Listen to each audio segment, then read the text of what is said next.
SIR அதாவது special intensive revision நாடு முழுக்க ரொம்ப பரபரப்பாக பேசப்பட்ட ஒரு விஷயம் நேற்று ஒரு முடிவை எட்டியிருக்குன்னே சொல்லலாம். அக்டோபர் 27ஆம் தேதி ஆரம்பிக்கப்பட்ட இந்த ஒரு விஷயம் நேற்று ஒரு முடிவை எட்டிருக்கு. கிட்டத்தட்ட 97 லட்சத்திற்கும் அதிகமான பெயர்கள் வாக்காளர் பட்டியலிருந்து நீக்கப்பட்டிருக்கு அப்படிங்கிற ஒரு விளக்கத்தையுமே தேர்தல் ஆணையம் சொல்லியிருக்காங்க.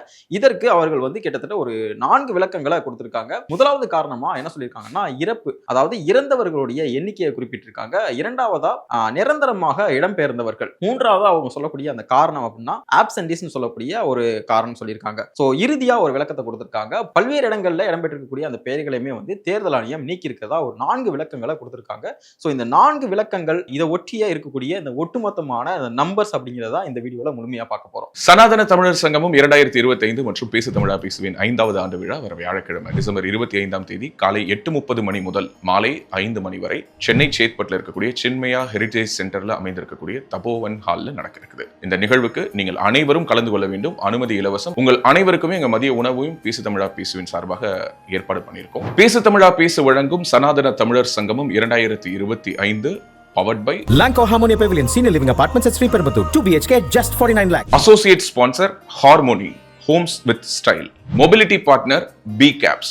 நாலேஜ் பார்ட்னர் சுவாசம் பதிப்பகம். ஹெல்த் பார்ட்னர் ஜோதி சித்தா மற்றும் யோகவர்ம மருத்துவமனை. மறந்துடாதீங்க, வர்ற டிசம்பர் 25 வியாழக்கிழமை சென்னை சேத்பட்டில் இருக்கக்கூடிய சின்மயா ஹெரிடேஜ் சென்டர்ல அமைந்திருக்கக்கூடிய தபோவன் ஹால்ல காலை 8:30 மணி முதல் சனாதன தமிழர் சங்கமும் 2025 விமர்சையாக நடக்க இருக்குது. உங்களோட அன்போடும் ஆதரவோடும். நன்றி, வணக்கம். ஹாப்பியா, ஹெல்தியா, ஜாலியா ஒரு life. Lanco Harmonia Pavilion Senior Living Apartments at Sri Perambatoor 2 BHK just 49 lakhs. Call 7717273747. நேற்று டிசம்பர் 19ஆம் தேதி தேர்தல் ஆணையம் அவங்க ஒரு வரைவு வாக்காளர் பட்டியலை வெளியிட்டிருக்காங்க. அக்டோபர் 27 அதற்கு முன்னாடி வரைக்கும், அதாவது இந்த ஸ்பெஷல் இன்டென்சிவ் ரிவிஷன் ஆரம்பிக்கிறதுக்கு முன்னாடி வரைக்கும் வாக்காளர் பட்டியலில் இடம்பெற்றிருக்கக்கூடிய நபர்களுடைய எண்ணிக்கை பார்த்தோம் அப்படின்னா கிட்டத்தட்ட 6,14,14,587 பேர் வாக்காளர் பட்டியலில் இடம்பெற்றிருக்காங்க. ஸ்பெஷல் இன்டென்சிவ் ரிவிஷன் ஆரம்பிக்கப்பட்டதற்கு பிறகு டிசம்பர் 19ஆம் தேதி வரைக்கும் இந்த எஸ்ஐஆர் தேர்தல் ஆணையத்தால் நடத்தி முடிக்கப்பட்டிருக்கு.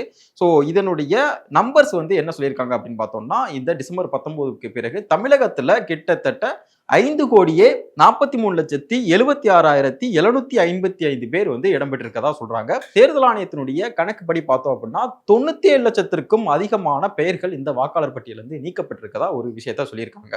இதுல குறிப்பா எந்தெந்த மாவட்டங்கள்ல எந்தெந்த தொகுதிகளில் அதிகமான பெயர்கள் நீக்கப்பட்டிருக்கு அப்படிங்கிறதையுமே அவங்க வெளியிட்டிருக்காங்க. மாவட்ட ரீதியாக தேர்தல் ஆணையம் வெளியிட்ட அந்த குறிப்புகள்ல பார்த்தோம் அப்படின்னா சென்னை மாவட்டத்துல மட்டும் கிட்டத்தட்ட 35% அதிகமான நபர்களை வாக்காளர் பட்டியலிருந்து நீக்கி இருக்கதா சொல்றாங்க. இரண்டாவதா பார்த்தோம் அப்படின்னா செங்கல்பட்டு மாவட்டத்துல கிட்டத்தட்ட 25% அதிகமான நபர்களை தேர்தல் ஆணையம் வாக்காளர் பட்டியலிருந்து நீக்கி இருக்கதா ஒரு விளக்கத்தை கொடுத்திருக்காங்க. மூன்றாவது மாவட்டமா திருப்பூர் மாவட்டத்தை அவங்க சொல்றாங்க. கிட்டத்தட்ட 23% அதிகமான நபர்கள் வாக்காளர் பட்டியலிருந்து நீக்கப்பட்டிருக்கதா ஒரு விளக்கத்தை தேர்தல் ஆணையம் விரிவாக கொடுத்திருக்காங்க. இதுல தொகுதி வாரியாக நீக்கப்பட்ட வாக்காளர்களுடைய விவரங்களையுமே தேர்தல் ஆணையம் சொல்லியிருக்காங்க. சோழிங்கநல்லூர் தொகுதியில 2 லட்சத்திற்கும் அதிகமான பெயர்களை வாக்காளர் பட்டியலிருந்து நீக்கி இருக்கதா தேர்தல் ஆணையம் ஒரு விளக்கத்தை சொல்லியிருக்காங்க. இரண்டாவதா பார்த்தோம்னா பல்லாவரம்.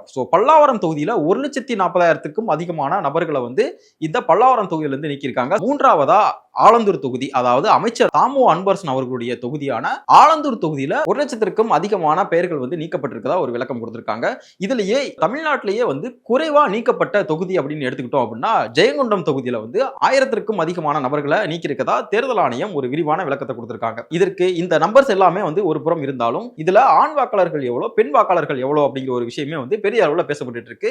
சோ இந்த விஷயங்கள்லயுமே பார்த்தோம், இந்த வரைவு வாக்காளர் பட்டியல் வெளியிட்ட பிறகுமே பார்த்தோம் அப்படின்னா பெண் வாக்காளர்கள் தான் அதிகமா இருக்கிறதா தேர்தல் ஆணையம் சொல்லியிருக்காங்க. சோ இந்த நம்பர்ஸ் எல்லாமே ஒரு புறம் இருந்தாலும் இதற்கு அப்புறம் என்ன நடந்திருக்கு அப்படிங்கிறது தான் நிறைய நபர்களால எதிர்பார்க்கப்பட்ட ஒரு விஷயமா இருக்கு. வரைவு வாக்காளர் பட்டியல்ல உங்களுடைய பெயர் இடம்பெற்றிருந்தா எப்படி பாக்குறது, வரைவு வாக்காளர் பட்டியல்ல உங்களுடைய பெயர் இடம்பெறல அப்படின்னா அதற்கான என்ன விளக்கங்களை தேர்தல் ஆணையம் கொடுத்திருக்காங்க அப்படிங்கிறத பார்க்கலாம். சோ ஃபர்ஸ்ட் வரைவு வாக்காளர் பட்டியல்ல உங்களுடைய பெயர் இடம்பெற்றிருக்கா அப்படிங்கிறத எப்படி பார்க்கணும் அப்படின்னா eRolls.tngovernment.in அப்படிங்கிற ஒரு வெப்சைட்ல போயிட்டு ஃபர்ஸ்ட் அதனுடைய அந்த முகப்பு வந்து இப்படிதான் இருக்கும். இதுல வந்து ஸ்பெஷல் இன்டென்சிவ் ரிவிஷன் அப்படிங்கிற ஒரு ஆப்ஷன், அதுக்கப்புறம் ஸ்பெஷல் இன்டென்சிவ் ரிவிஷன் 2002-2005 அப்படிங்கிற ஒரு ஆப்ஷன் இருக்கும். ஸோ ஃபர்ஸ்ட் பார்த்தோம் அப்படின்னா ஸ்பெஷல் இன்டென்சிவ் ரிவிஷன். ஸோ நேற்று வந்து தேர்தல் ஆணையம் ஏற்றப்பட்ட அந்த வரைவாக்காளர் பட்டியல் வந்து இதுல தான் இருக்கு. அந்த ஸ்பெஷல் இன்டென்சிவ் ரிவிஷன் ஆப்ஷன் அப்படி கிளிக் பண்றோம் அப்படின்னா டிராஃப்ட் எலக்டோரல் ரோல்ஸை கிளிக் பண்ணோம் அப்படின்னா இதனுடைய ஆப்ஷன் என்னவா இருக்கும் பார்த்தோம்னா செலக்ட் ஸ்டேட், அதாவது நம்மளுடைய அந்த மாநிலத்தை வந்து சூஸ் பண்ணணும் அப்படிங்கிறது. தமிழ்நாடை சூஸ் பண்ணிட்டு என்ன மாவட்டம் அப்படிங்கிறத கிளிக் பண்ணிட்டோம் அப்படின்னா, இப்போ ராமநாதபுரம் தொகுதி எடுத்துக்கிட்டோம்னா பரமக்குடி, திருவாடானை, ராமநாதபுரம் இந்த மாதிரி ஒரு 4 தொகுதி இருக்கும் அப்படின்னா அந்த 4 தொகுதியில என்ன தொகுதி அப்படிங்கிறத சூஸ் பண்ணணும். நம்மளுடைய வாக்கு எந்த பூத்துல இருக்கு அப்படிங்கிற அந்த பக்கத்தை கிளிக் பண்ணிட்டு டவுன்லோடு கொடுத்தோம் அப்படின்னா தேர்தல் ஆணையம் இறுதி செய்யப்பட்ட அந்த வாக்காளர் வரைவு பட்டியல்ல நம்மளுடைய பேர் இருக்கா அப்படிங்கிற ஒரு விஷயத்த வந்து சொல்லியிருக்காங்க. இதுவரை வந்து தேர்தல் ஆணையம் இறுதி செய்யப்பட்ட அந்த வரைவு வாக்காளர் பட்டியல்ல தங்களுடைய பெயர் வந்து இடம்பெற்றிருக்கு அப்படிங்கிறத ஆன்லைன்ல எப்படி பாக்குறது அப்படிங்கிறத தெரிஞ்சுக்கிட்டோம். ஸோ ஆன்லைன்ல பார்க்க முடியாத நபர்கள், ஆன்லைன்ல எப்படி எங்களுக்கு பாக்குறது அப்படின்னு தெரியாத நபர்களுக்கு என்ன பண்ணியிருக்காங்க அப்படின்னா பிஎல்ஓ ஆஃபீஸர், அதாவது உங்கள்கிட்ட வந்து அந்த எனுமரேஷன் ஃபார்மை கொடுத்த நபர்கள்ட்டே நீங்க வந்து தொடர்பு கொண்டு கேட்கலாம். அல்லது அப்படின்னா மாவட்ட பஞ்சாயத்து தாலுகா அலுவலகத்துல போயிட்டு நம்ம கேட்டோம் அப்படின்னா அங்கேயுமே வந்து ஒரு காப்பியை வந்து ஆல்ரெடி வந்து தேர்தல் ஆணையம் கொடுத்திருக்காங்க. ஏன்னா இதனுடைய ஒவ்வொரு மாவட்டத்துக்கும் அந்த மாவட்ட ஆட்சியர்கள் தான் வந்து தேர்தல் பொறுப்பாளர்கள் அப்படிங்கிறதுனால ஃபர்ஸ்ட் மாவட்ட அலுவலகத்துக்கு இந்த காப்பி எல்லாமே கொடுக்கப்பட்டிருக்கு அப்படின்னு தேர்தல் ஆணையம் ஒரு விரிவான விளக்கத்தை கொடுத்திருக்காங்க.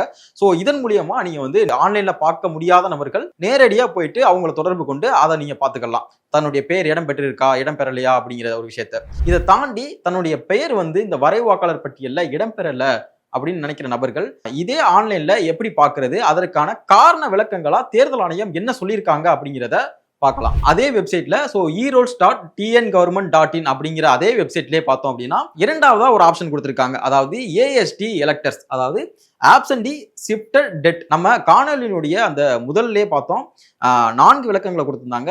இறப்பு மற்றும் அந்த நிரந்தரமாக இடம்பெயர்ந்தவர்கள், ஆப்சென்டிஸ், அப்புறம் பல்வேறு இடங்கள்ல இடம்பெறக்கூடிய அந்த பெயர்கள். தேர்தல் ஆணையத்தினுடைய அந்த ஆன்லைன் பக்கத்திலேயே வந்து பார்த்தோம் அப்படின்னா அந்த இரண்டாவது ஆப்ஷனை கிளிக் பண்ணோம் அப்படின்னா அதனுடைய அந்த முகப்பு பக்கம் வந்து இப்படிதான் இருக்கும். So absentees shifted dead electors first வந்து பார்த்தோம் அப்படின்னா எபிக் நம்பர், அதாவது search EPIC number. EPIC number அப்படிங்கிறது வந்து நம்மளுடைய அந்த வாக்காளர் அடையாள அட்டையிலே வந்து இருக்கும். ஸோ அந்த அடையாள அட்டையில எபிக் நம்பர் இருக்கும். அந்த எபிக் நம்பரை போட்டு நம்ம வந்து வியூ கொடுத்தோம் அப்படின்னா என்ன காரணங்களுக்காக நம்மளுடைய பெயர் வந்து நீக்கப்பட்டிருக்கு அப்படிங்கிற ஒரு தெளிவான விளக்கத்தை வந்து தேர்தல் ஆணையம் கொடுத்திருக்காங்க.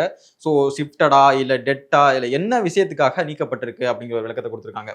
ஸோ 3 ஆப்ஷன் கொடுத்திருக்காங்க. ஸோ இந்த 3 ஆப்ஷனை கிளிக் பண்ணி எதற்காக நம்மளுடைய பெயர் வந்து நீக்கப்பட்டிருக்கு, என்ன காரணம் சொல்லியிருக்காங்க அப்படிங்கிறத நம்ம தெரிஞ்சுக்கலாம். BLO BLA மீட்டிங் வந்து அந்த டிசம்பர் 11 to 13 வரைக்கும் அந்த காலகட்டங்கள் நடந்துச்சு. அதாவது தேர்தல் ஆணையத்தை மட்டுமே வந்து பொத்தாமுதிவா குத்தம் சொல்லிட்டு போயிட முடியாது அப்படிங்கிற ஒரு காரணத்துக்காக அரசியல் கட்சிக்காரர்களுக்குமே வந்து ஒரு ஆப்ஷன் கொடுக்கப்பட்டிருக்கு. ஸோ உங்ககிட்டையும் நாங்க வந்து இதை சொல்லிட்டோம், அதாவது நாங்க இந்த பெயர்களை வந்து நீக்க போறோம், இறந்தவர்களுடைய பெயர்கள் இருக்கு, நிரந்தரமாக குடிபெயர்ந்தவர்களுடைய பெயரும் இருக்கு அப்படின்னு சொல்லிட்டு நீக்க போறோம் அப்படின்னு ஒரு விஷயத்தை விளக்கியிருக்காங்க. ஸோ இதை வந்து நீங்களும் தெளிவுபடுத்திக்கோங்க அப்படிங்கிற ஒரு காரணத்துக்காக தான் டிசம்பர் 11 இருந்து 13 வரைக்குமே அந்த BLO BLA மீட்டிங் வந்து நடந்திருக்கு. ஸோ இதுல வந்து நம்ம பொத்தாம்புதுவா தேர்தல் ஆணையத்தை மட்டும் குத்தம் சொல்லிட்டு தப்பிச்சிட முடியாது அரசியல் கட்சிகள் அப்படிங்கிற ஒரு காரணத்துக்காக மட்டுமே இந்த மினிட்ஸ் ஆஃப் மீட்டிங் அப்படிங்கிற ஒரு விஷயம் வந்து நடந்திருக்கு. இந்த வரைவு வாக்காளர் பட்டியல் வெளியிட்டாச்சு. ஸோ இதற்கு அப்புறம் வந்து என்ன நடக்கும், என்ன மாதிரியான விஷயங்கள் வந்து நடக்க போகுது, என்ன மாதிரியான விஷயங்கள் வந்து தேர்தல் ஆணையம் சொல்லியிருக்காங்க அப்படின்னு பார்த்தோம் அப்படின்னா சோ ஒரு அப்ஜெக்ஷன் பீரியட் கொடுத்திருக்காங்க. அதாவது அப்ஜெக்ஷன் பீரியட்னா என்னப்பா அப்படின்னா இந்த வரைவு வாக்காளர் பட்டியலில் இடம்பெற்றிருக்க நபர்கள் வந்து எல்லாமே சரியா தான் கொடுத்திருக்காங்களா அப்படிங்கிற ஒரு விஷயத்தை வந்து திரும்பவுமே வந்து ரிவ்யூ பண்ணுவாங்க.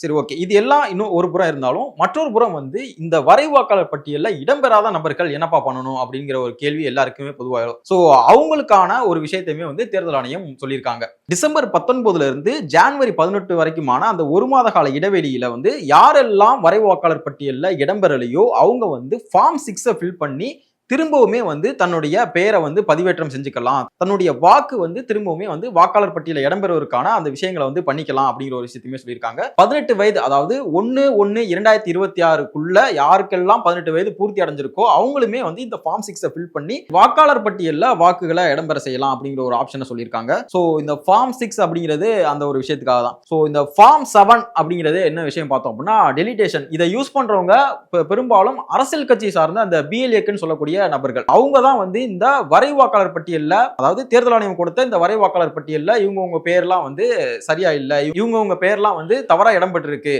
அதாவது இவங்க எல்லாம் வந்து ஆப்சென்டீஸ், அதாவது நிரந்தரமாக இடம் மாறியவர்கள் அப்படின்னு நினைக்கக்கூடிய இந்த BLA முகவர்கள் வந்து இந்த ஃபார்ம் 7 ஃபில் பண்ணி தேர்தல் ஆணையத்திட்ட சமர்ப்பிப்பாங்க. BLA முகவர்களுக்காக கொடுக்கப்பட்டதான் இந்த ஃபார்ம் 7 அப்படிங்கிற ஒரு ஆப்ஷன். அடுத்ததா பார்த்தோம் அப்படின்னா ஃபார்ம் 8, அதாவது ஃபார்ம் 8 அப்படிங்கிற ஒரு ஆப்ஷன் வந்து எதற்காக கொடுத்துருக்காங்கன்னு பார்த்தோம் அப்படின்னா, இந்த வாக்காளர் அடையாள அட்டையில வந்து ஏதாவது திருத்தங்கள் இருக்கு அப்படின்னா இந்த ஃபார்ம் 8 ஃபில் பண்ணி அதை வந்து சரி செஞ்சுக்கலாம் அப்படிங்கிற ஒரு ஆப்ஷனை தான் வந்து தேர்தல் ஆணையம் சொல்லியிருக்காங்க. ஸோ SARனால வந்து நிறைய நபர்களுக்கு வந்து நிறைய குழப்பங்கள் விளைவிச்சு, இங்க இருக்கக்கூடிய அரசியல் கட்சிகள் வந்து நிறைய குழப்பங்களை விளைவிச்சாங்க.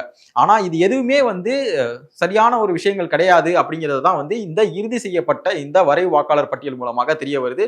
இவங்களோட வாக்கு போயிரும், எங்களுடைய வாக்கை பறிச்சிருவாங்க பாருங்க, அதாவது சிறுபான்மையின் வாக்குகளை பறிச்சிருவாங்க, பட்டியலின மக்களுடைய வாக்குகளை பறிச்சிருவாங்க அப்படின்னு இங்க இருக்கக்கூடிய நிறைய அரசியல் கட்சிகள், நிறைய அரசியல் கட்சி பிரமுகர்கள் வந்து மக்களை வந்து ஒரு தவறான வழியில வந்து வழிநடத்திட்டு இருந்ததா பார்க்க முடிஞ்சுச்சு. ஸோ இது எதுவுமே வந்து உண்மை இல்லை அப்படிங்கிற ஒரு விஷயத்தை தான் வந்து இன்னைக்கு இந்த தேர்தல் ஆணையம் வெளியிட்டிருக்கக்கூடிய அந்த வரைவு வாக்காளர் பட்டியல் வந்து மெய்ப்பிச்சிருக்குன்னே சொல்லலாம். பதிவோட இறுதியாக SIR, அதாவது ஸ்பெஷல் இன்டென்சிவ் ரிவிஷன் பற்றியான உங்களுடைய கருத்துக்களும் இந்த காணொலியை பற்றியான உங்களுடைய கருத்துக்களுமே வந்து கமெண்ட்ல பதிவு செய்யுங்க. உலக தமிழ் சொந்தங்களுக்கு வணக்கம். நான் ராஜவேல் நாகராஜன். பேசு தமிழா பேசு வலையொலியுடைய வளர்ச்சிக்கு நீங்களும் உறுதுணையாக இருக்கணும்னு நினைச்சீங்கன்னா இந்த வீடியோடைய டிஸ்கிரிப்ஷனில் இருக்கக்கூடிய ரேசர் பே லிங்கை கிளிக் பண்ணுங்கள். அந்த லிங்க்கில் போயிட்டு உங்களுக்கு விருப்பமான தொகையை பேசு தமிழா பேசுவனுடைய வளர்ச்சிக்கு உங்களுடைய பங்களிப்பாக நீங்கள் கொடுக்கலாம். நன்றி, வணக்கம். பேசு தமிழா பேசு சேனலுக்கு ஆதரவு தந்து கொண்டிருக்கக்கூடிய பார்வையாளர்களுக்கு வணக்கம். அரசியல் ஆன்மீகம்னு மட்டும் இல்லாம இப்போ ஹெல்த்லயும் நம்ம வந்தாச்சு. ஹெல்த் சம்பந்தமான பிரச்சனைகளுக்கும், ஹெல்த் டிப்ஸுக்கும், ஹெல்த் கேருக்கும், இல்ல ஹெல்த் பத்தி ஏதாவது தெரிஞ்சுக்கணும் அப்படின்னு நினைச்சீங்கன்னா ஹெல்த் குரு சேனல் கண்டிப்பா உங்களுக்கு யூஸ்ஃபுல்லா இருக்கும். பேசு தமிழா பேசு சேனலுக்கு கொடுக்கக்கூடிய இதே சப்போர்ட்டை ஹெல்த் குரு யூடியூப் சேனலுக்கும் கொடுத்து அந்த சேனலை சப்ஸ்கிரைப் பண்ணி உங்க நண்பர்களுக்கு ஷேர் பண்ணும்படி கேட்டுக்கிறோம். நம்ம ஹெல்த் குரு சேனலோட லிங்கை டிஸ்கிரிப்ஷன்ல தரோம், மறக்காம செக் பண்ணி பாருங்க.